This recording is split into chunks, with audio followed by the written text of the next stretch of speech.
To change notification sound for dog barking alert in Samsung Galaxy S23 Ultra, swipe down the top of the screen and then tap setting icon. Scroll down the screen to find accessibility. Tap accessibility and then tap hearing enhancement.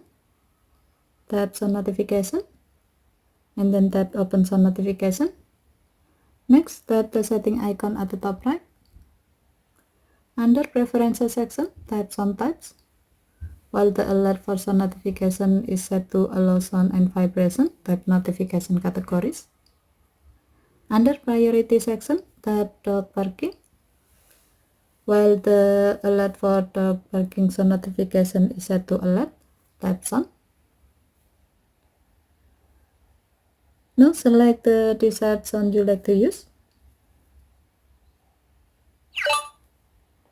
And then tap the back button. By doing this, your phone will play the selected sound when sound notification feature is on and it detects dog barking near you. Okay, thank you for watching. Have a nice day.